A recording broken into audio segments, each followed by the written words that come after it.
Thanks for joining us for another inspiring message from Elevate Church in Perth, Australia. For more information about Elevate Church or to contact us, head to our website elevatechurch.me and take us wherever you go by downloading our Elevate Church AU app, available wherever you download your apps.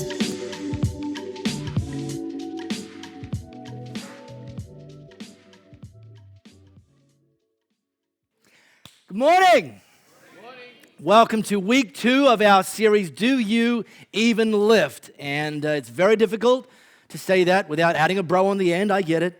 So feel free to do that. But this phrase comes out of the gym, the weightlifting, the bodybuilding kind of world, which, if you've ever been a member of a gym, or maybe you currently are a member of a gym and you attend, you will understand what I'm about to tell you. Gyms are very unique ecosystems. They are a slice of the world that you will not find the same cross-sectional slice anywhere else. There are some characters in gyms all around the world that you will not even find them outside of the gym. They become this kind of thing inside the gym. One of said characters is a character I like to call the seagull. You can spot the seagull in your gym because this is what he's got going on. He is wearing a singlet and sweatpants. And right there should be a clue that there's something more going on than just temperature regulation. Because if you've got a singlet on, it suggests that it's obviously hot. But that doesn't explain the sweatpants. But if you've got sweatpants on, then it's obviously cold, but that doesn't explain the singlet. Well, here's what's actually going on. The guy that you're seeing with the singlet and the sweatpants, who's probably got a mullet, or as the French like to call it, a mullet, he is doing that because he always skips leg day. That's the reason that he's on the lat pull-down machine, he's working the seated row, he's doing the incline bench, but he's not even aware that his gym has a leg press machine and a squat rack. So when you see him next time, and you will, you can ask him, do you even squat, bro? And because he's so top heavy, hence the seagull analogy, he will never catch you. He will actually fall over in pursuit of you, and you're fine. Here's a question. Have you ever done anything dumb? Yeah, all right, come on now. Yeah, okay, yeah. Well, it might come as a surprise to you, but I too have done some, yeah, I know, but it's true. I've done, well, okay, fair enough, I get it. I've done one dumb thing in my life. One dumb thing a day, actually, is the truth be told. For example, I was like, I'll tell example. I'm like, man, narrowing in on one example, that was the toughest part of my week this week. So pick one, sheesh. It's a long list. Quite a history. When I was 15, living in High Wycombe, about 15 minutes from here, my next-door neighbor, 14-year-old next-door neighbor, and I, 15-year-old Mark, decided that we were going to spend the day cycling across to Midland Gate on our BMX bikes to shoplift. We didn't have any items in mind. We didn't actually need anything. It was just the actual act of shoplifting that kind of got our propeller spinning. And so off we went, and we dressed appropriately. Back then, T-shirt up top, but you could buy army pants. And army pants are characterized by having like big pockets, lots of storage, like the Swiss Army pants of the pant world. And so we both had a pair of them on for extra storage. We didn't take money because you don't need money when you go into shoplift, obviously. Left our wallets at home. And we cycled across to Midland Gate. And I put, okay, some of you are going to be with me on this. I put a pink T-shirt, the brand Crystal Cylinders. Come on, anybody remember Crystal Cylinders? Yep, one of Kmart's all-time leading surf brands. selling them in Midland, but it's for surfers, a pink Crystal Cylinders t-shirt in the side pocket of the army pants, and walked outside. What I didn't know is that Kmart have people who their job is to actually move around the store and look out for kind of 15-year-old boys and their 14-year-old neighbor who kind of walk up and down an aisle, and then at one point they disappear and then they reemerge. And they think they're trained to suggest that person is probably shoplifting. So when we walked out of the store, because they can't approach you in the store because you haven't actually boosted it until you walk out of the store, and we walked out of the store, and the long arm of the rental cop grabbed my shoulder and said, mind showing us what's in your pocket? And I said, well, I mind, but I'm guessing that wasn't a question. And he said, no, it was not a question. And I showed him my pink Crystal. I had no intention of wearing a pink t-shirt when I was a 15-year-old boy. It just wasn't my speed, but we were there to boost something, and I boosted that. And he called the cops, and the cops promised not to call my mom. And we got to the station, and they called my mom. And anyway. Now, here's the thing. I have to take and do take 100% responsibility for my actions. Okay, when you do dumb stuff, you have to take 100% responsibility for my actions. However, the reality of the dynamic is that my decision was in part influenced by somebody else. And that story from me, and maybe some of the decisions you've made about the person you dated, that later, it seemed like such a good idea at the time, and later you discovered it was not such a good idea. The thing you bought, the job you took, some of those dumb decisions, though you have to take 100% responsibility for them, chances are you may have been influenced by somebody else. And that's the dynamic of our lives. That each of us have other people in our lives that influence us to various extents. In fact, one of the most poignant statements that I've ever read is, show me your friends, and I'll show you your future. That our close circle has such an enormous part to play in the direction, the trajectory, the pace, and ultimately the effectiveness of our lives. And so today I want to talk about elevating our influence. And if you've got our app, you can tap on the Bible tile. It's going to take you to something that Paul wrote. And we're actually, for these 3 weeks of our Do You Even Lift series, just going to be taking a slice from a letter that Paul wrote. Each week, drilling into that. And Paul was one of the big deals in the early church. He would go around launching churches, and he would write them encouragement and instructions, and sometimes slaps them on the wrist for stuff. In this case, he wrote a letter to the church in Rome. Now, he didn't actually launch that church, but he very much took an active interest in their future. And this was a letter that he wrote. And in what's now called chapter 12, there's some really great stuff. And I want to airdrop us into that this morning. Paul wrote to them, living then, as every one of you does, in pure grace, it's important that you do not misinterpret yourselves as people who are bringing this goodness to God. No, God brings it all to you.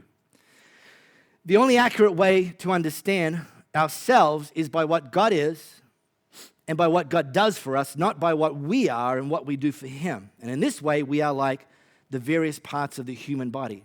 Each part gets its meaning from the body as a whole, not the other way around. The body we're talking about is Christ's body of chosen people. We call it the church.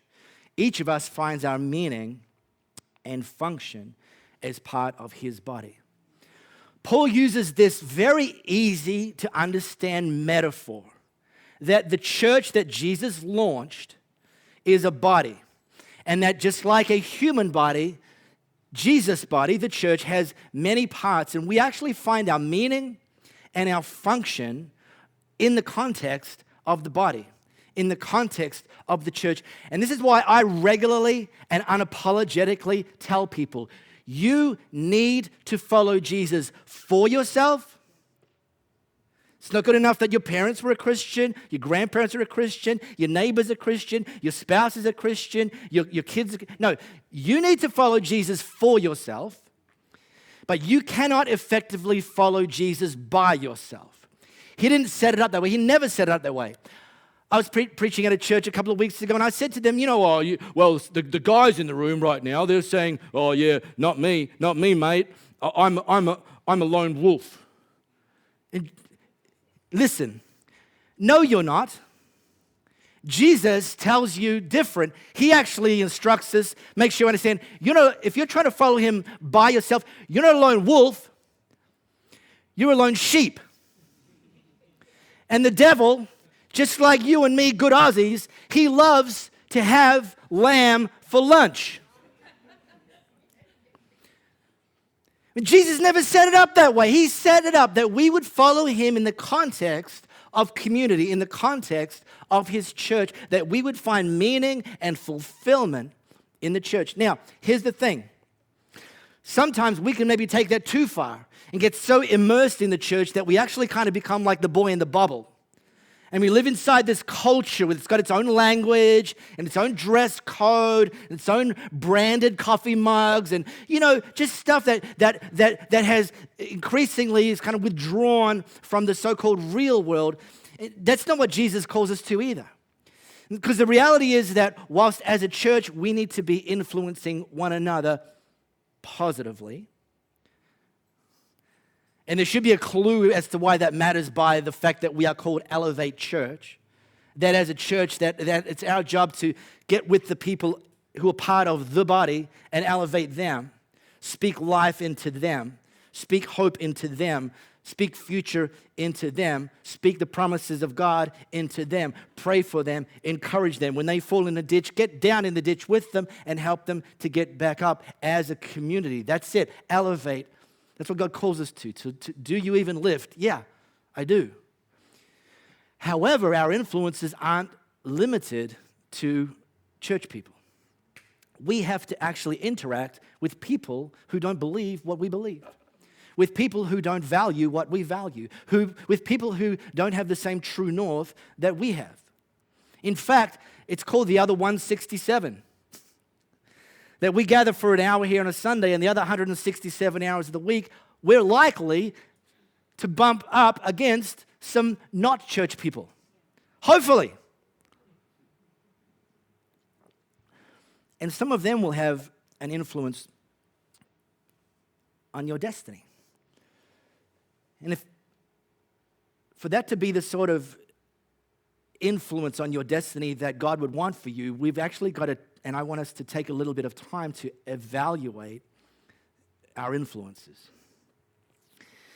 Chances are you've got some people in your world that it's kind of like, maybe like on a sliding scale. Chances are you've got some people in your world that have a level of negative influence on you.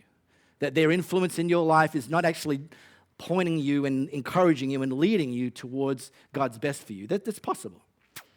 Some of you, and moving the scale along, would have people in this bandwidth that are kind of neutral. Like they know that you believe that God's got something best for you, and they're not getting in the way, but they're not actively encouraging you and helping you move forward either. And then hopefully you've got some people who have very much a positive influence on where God's calling you to be. And that's kind of normal.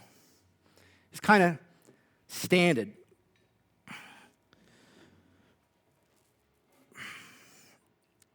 However, there's a book came out recently called Change Anything, The New Science of Personal Success. And the authors, you can see there's a bunch of them, the authors of this, The New Science of Personal Success, they rate other people as the number one factor that determines whether people will actually achieve success in their life or not. Of all the factors that are in play, they rank other people as the number one factor. And they make the claim that a lot of people don't successfully achieve the change they want, not because they're weak, but because they're blind. blind to the influence that other people have on their lives. And they actually draw up 3 categories of people: fans, hecklers, and coaches. And here's the way this dynamic works. If you are not charting a course for new, if you're not charting a course for better, if you're not charting a course for more of what God's got for you, if you're just happy to maintain the status quo, if you're happy to copy and paste one day to the next, 1 month to the next, 1 year to the next, and kind of forget that with God there's always more because I prefer my comfort zone, thanks. If that's the decision you've made, not to change anything, these 3 groups of people aren't actually even in play. They exist, but they're neutralized. Because if you're not changing anything, you don't need fans. Because you don't need anyone to cheer you on to sit on the couch. Good job, way to Netflix. No, you're just on the couch, mate. You don't need fans. You won't get hecklers because the people around you, they like you as you currently are. That's why they're around you. So if you're not changing anything, they'll just stay quiet, like whatever. And then you certainly don't need coaches. Coaches, you don't need a coach if you're doing what you've always done because you're good at it. These 3 groups show up. Now, by the way, they're already in your life, but they reveal which category they're in if and when you decide to change. If and when you decide to change, you don't have to announce it. Just kind of do it. But they'll notice. And the fans will notice, and they say, man, boy, you've changed. I like it. Good job. Keep going. How can I encourage you? How can I pray for you? How can I speak life in you? Is there anything I can do for you that's going to help you keep going with this? It's amazing. Boy, wow, fantastic. Now, they were already there, but they weren't cheering you because you weren't doing anything. But now, oh yeah. So I love me some fans. But then the hecklers will show up. Well, they won't show up. They're already there. But they'll reveal themselves. Yeah. I mean, I have to do it in Aussie accent because we're pretty good at this. Yeah, I had a mate that tried that once. It didn't work for him. Probably won't work for you. Oh, yeah, you said that last year. Huh. Oh, I know where you're from. I know the family you grew up in. You're just kidding yourself, mate. The hecklers. They were already there, but now they've revealed themselves. And then this is probably the one that's least likely to show up and more about you pursuing is coaches. One of the, I don't really like cliches. Most of them are wrong. For example, experience is the best teacher. Has anyone heard that one before? It's wrong. It's wrong. It's actually silly. Why would you have to experience everything yourself for the first time? Be your own crash test dummy when there's people all around you who have actually gone ahead of you. And yeah, experience is the best teacher, but it doesn't have to be your experience. You can actually learn from someone else and save yourself a bit of pain and a few bruises along the way. Learn how to ask good questions. Have a high question to statement ratio in your life. Some people even ask me questions every now and then. They're not all good. This is one.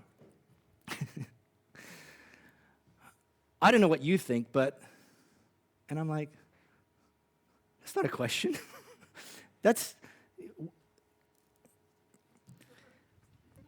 But coaches you might have to pursue. But God would want them to be a part of your journey. So we need to dial up the fans. And we don't always need to dial up the number of fans. We sometimes just need to tune our ear more towards them and just dial out the hecklers. Because sometimes the hecklers, God would actually want us to stay in proximity with them, but to just lower the volume to kind of increase the filter about what you allow in. And that relationship becomes more about who's influencing who, and that God would have you and they just say dumb stuff and try to hold you back and pull you down, and you go, you know what, I'm going to focus on the fans, and I'm going to listen to the coaches. And the hecklers, God, use me to help show them that there's something better, that lifting people up is better than pulling people down. In your family, in your workplace. And then Paul continues with this body metaphor, but as a chopped off finger or cut off toe, we wouldn't, it's just like so gross. We wouldn't amount to much, would we? Yeah, I guess not. So since we find ourselves fashioned into all these excellently formed and marvelously functioning, this is you he's talking about. It's pretty good. You want to wear a label? People like put labels on you. Here's one. Here's no Paul. Paul put this label on you, the church. You're excellently formed. And you're marvelously functioning. I got a bit of man flu today. I'm not necessarily marvelously functioning, but I've had some people pray for me that I will make it through these 30 minutes. Man flu. Stop looking at me derisively, women. You've no idea. Let's just go ahead and be what we were made to be without enviously or pridefully comparing ourselves with each other or trying to be something we aren't. To elevate our influence, it's not only about us evaluating our influences, but also the opportunity to elevate our influence. That there's two sides of the coin going on here. When I was in my early 20s, I was raised in the Catholic Church, and when I was in my early 20s, I transitioned over a 3-year period. I'm a pretty loyal guy. Over a 3-year period, I transitioned out of the Catholic Church and over to Riverview Church, which is just around the corner. And the reason I transitioned, here's the thing. Riverview Church had much better teaching than the Catholic Church. Catholic Church had Reverend Lovejoy, and Riverview Church didn't. The music was better.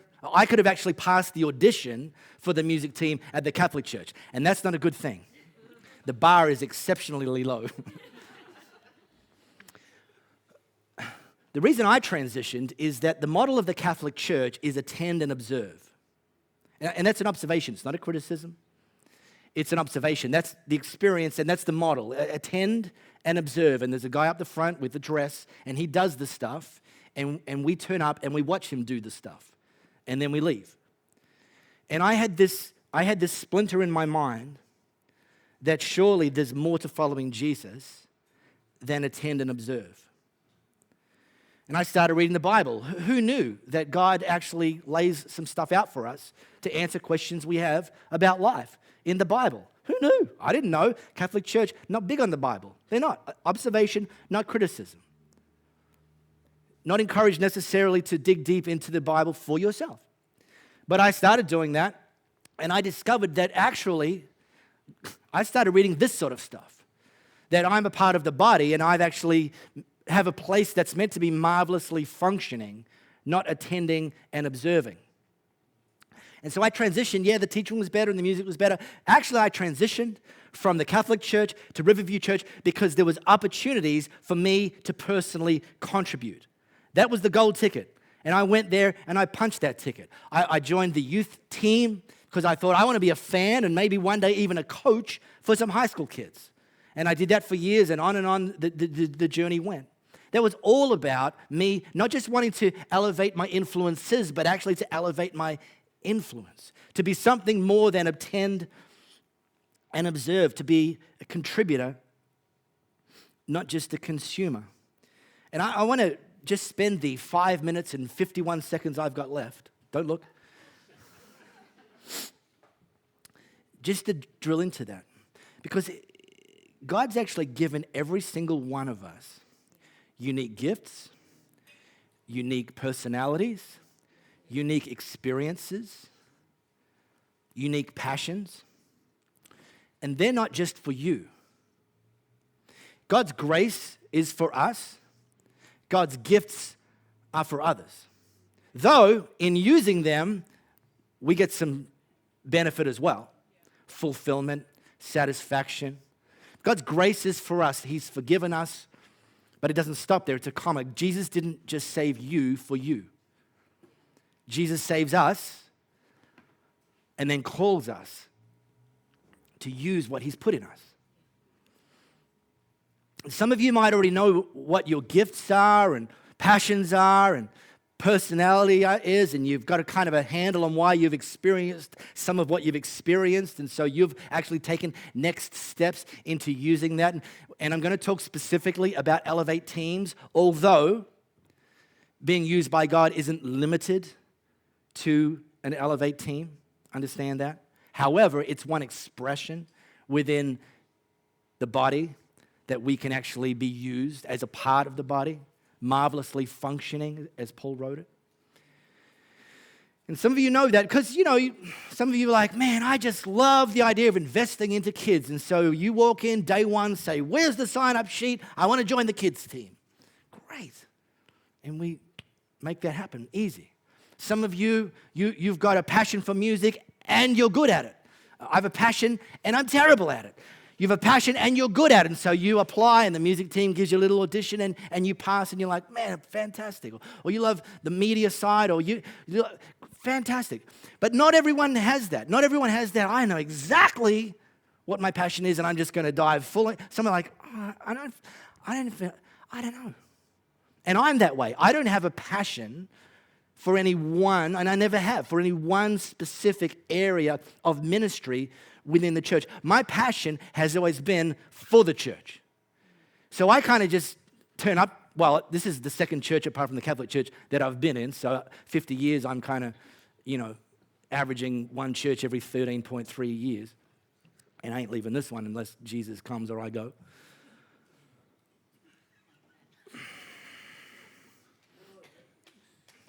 Good, yeah. Like some, damn.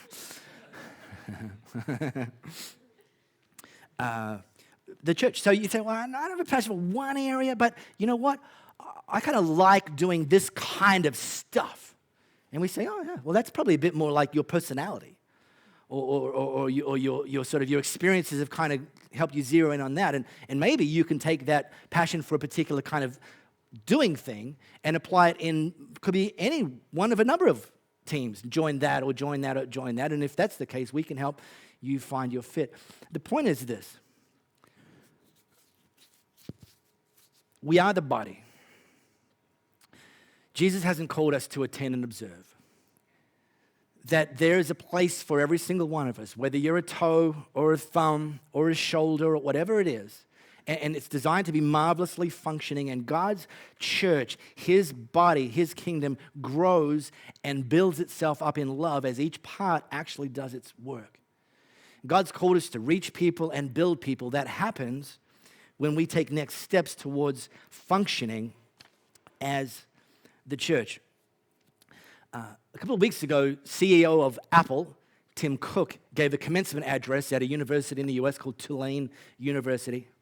And in the address, he said, some of you have heard that if you get a job that you love, you'll never work a day in your life. That's wrong.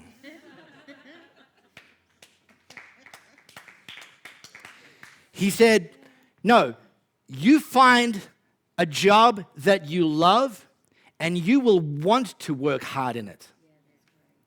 Yet, the tools will feel light in your hand. I love that. It's the essence of finding your fit. We actually call the pathway that we've mapped out for joining a team, if it's not obvious to you which team you want to join, we talk about find your fit. That there's somewhere in God, in Jesus' body for you that when you get into that, you'll want to work hard and you'll have a passion, but the tools that you use will feel light in your hand. And the impact that you have will be commensurate with your willingness to be used by God to work hard. These icons down the bottom, let me unpack them for you. Because again, you might not know what your spiritual gifts are. Well, maybe you know a bit of just like what spins your propellers. This green figure we call the social genius. And as the outstretched arms indicates, this type of person loves people. Now, I know that's the point. Not every one of you loves people. Well, you love them, you don't just like them. I mean, that's some of you. I love them because Jesus said I should, but I don't really like them. Well, you're probably not a social genius, okay? So there's some teams we won't let you join. But some teams you'll thrive in. The next one's a ninja. Ninja, we talk about them. They leave a trail. You don't know who they are, but they leave a trail of completion behind them. We know they exist because stuff's been done, but we don't know by whom or when. That's the ninja, because the ninja do stuff and they don't want the credit for it. One of the obvious areas is our operations team. Stuff happens during the week and things get done, and from Sunday to Sunday, it's like, oh, wow, I see the ninjas have been in.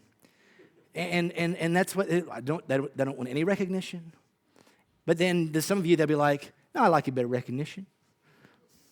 All right, well, probably you're not a ninja. This blue character is the mastermind. You love planning, and strategizing, and getting into meetings and saying, okay, what does the next 3 months look like? What does the next 6 months look like? What could God have us do in 5 years? And if you're part of that, and you know, oh man, you're like, that would be amazing. The orange one's the fire starter. I'm getting to where that icon would never apply. I have no threat of my hair ever catching on fire again. There's not enough kindling anymore to get that party started. That's why I love you, Paul. I love you, man. I love you. Hair goals.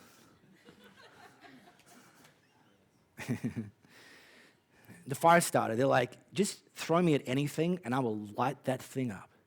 I will bring energy and passion. Just like, I don't even care where it is. Just let me at it and I'll give it 110%. And even if it doesn't exist yet, you want to get something going, I'll bring my own matches. I'm good. And then the last one's the guardian. You're like, I love the idea of investing into people. I love the idea of coaching people. I love the idea of getting around people. And I say, if you want to come against them, you have to go past me. And I'm going to coach them, and I'm going to nurture them, and I'm going to lead them. Well, all of those personality types are outlined in this brochure that we've created called Find Your Fit. None of them refer to a specific team. That's the point I'm making. So if you're like, well, I'm passionate about kids or youth or music, but I like doing ninja stuff, or I like doing social stuff. Yeah, great. If you're not yet part of a team, grab this brochure. This is not like Recruitment Sunday, you know, the second Sunday of the year. We have Recruitment Drive Sunday at Elevate Church, and we've got all our teams set up with booths and flags and fairy floss. And this is elevate your influences as they come in, and elevate your influence as it goes out. And there's a part of God's kingdom that you will fit in. And if you haven't taken that next step, take that next step. Before I tell you how, and this is the last thing I want to share with you, I need to apologize. What have you done, Mark? I need to apologize on behalf of all of our Elevate teams. They're sorry.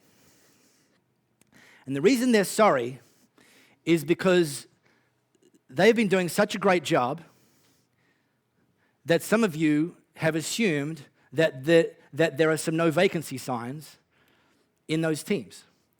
That even if you wanted to join, obviously everything's already been done and done at such a high level that there's no room for you. And so that's been the reason that some of you haven't taken the next step to join a team. So on behalf of our Elevate teams, we're sorry for always bringing our best. Of course, we're sorry, not sorry.